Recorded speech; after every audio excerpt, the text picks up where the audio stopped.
नमस्कार मंडळी, कसे आहे सर्व? मस्त असाल, मजेत असाल. आज ना मी व्हिडिओ बनवायचं कारण म्हणजे असं आहे की एक तर मी लेट उठलेली 11 वाजता मी झोपेतून उठलेलं. त्याच्यात ना मला ना एक प्रॉब्लेम होत आहे माझ्या घरी ना, खूप खूप वर्षापासून होत आहे माझ्या घरी. फ्रीज मध्ये ना एक प्रॉब्लेम होत आहे.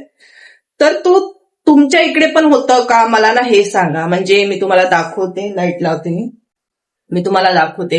हे बघा, इथे ना असं पुरं पाणी साचतं माझ्या इथे. हे बघा याच्यावरती, आणि मी दररोज पुसते, माहित आहे, दररोज पुसते. हे बघा, मी औषधच्या बॉटल पण खाली नाही ठेवू शकत. हे बघा पूर्ण असं लास्ट पर्यंत आहे. पावसाळा आला कीच असं होतं की तसं पण होतं, नेहमीच होतं. आणि मी डेली पुसते, डेली पुसते मी, तरी पण हे ना पाणी निघतं फ्रीज मधून.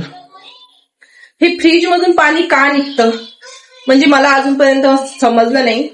माझ्याच फ्रीज मधून निघतं की तुमच्या पण घरी फ्रीज असेल त्याच्या वरतून पण असं वरच्या टप्पातून, वरती जे आहे ना आपण ठेवतो ते वरती, मी कव्हर वगैरे सगळं काढून टाकलेलं फ्रीजचं.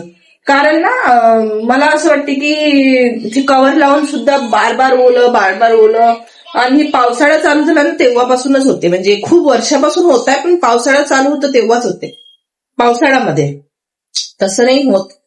पण काय प्रॉब्लेम आहे काय नाही. मी तर फ्रीज चेंजच करणार आता, कारण खूप वर्ष पण झाली या फ्रीजला. मी पण सेकंड हँडला घेतला होता, फक्त 1500 रुपयाला घेतला होता लॉकडाऊन मध्ये. लॉकडाऊन होतं तेव्हा मी फक्त 1500 रुपयाला फ्रीज घेतलेला हा, आणि 200 रुपयाला त्याचं फ्रीजचं स्टँड घेतलं होतं. तर आता झाले लॉकडाऊन होऊन खूप वर्ष झाले, 7 वर्ष झाले, 7-8 वर्ष तर झाला, म्हणजे 6-7 वर्ष झाले आता फ्रीजला. तर निघाले आपले 1500 रुपये निघाले, तरी पण चालत आहे फ्रीज. आणि कूल होतो वर्ष, म्हणजे त्यांनी पण 10 वर्ष युज केलेलं, त्याच्यानंतर आम्ही घेतलेला, आणि कूल वगैरे होतो, सगळं व्यवस्थित आहे. पण कधी कधी ना आता थोडासा खूप डॅमेज झालेला. आता वरतून असं हे पाणी पण येत आहे, आणि हे वायसर आहे ना तो आपोआप डोर ओपन होतो, आपोआप.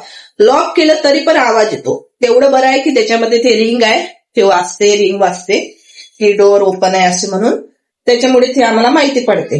पण हे आता तो थोडा डॅमेज झालेला आहे. पण असं तुमच्या घरी आता सध्याच पैसे वगैरे नाही ना, त्याच्यामुळे मी नाही घेत आहे की, कारण खूप खर्च आहे भयानक. त्याच्यात आम्हाला प्युरिफाय घ्यायचं होतं, कारण बाहेरचं पाणी खूप घाण येत आहे, पिवळं मुंबईमध्ये. प्युरिफाय घ्यायचं आहे तर 2-3 हजार रुपयाला जे छोटंसं मिळतं ना खाली ठेवायचं, तेच घेणार आता. युट्यूबचं पेमेंट वगैरे आलं की, आणि फ्रीजचं बघू नंतर.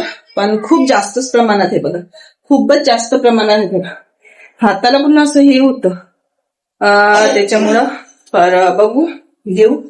पण तुमच्या पण घरी असं होतं का, आणि याचा उपाय काय आहे मला एक ना सांगा.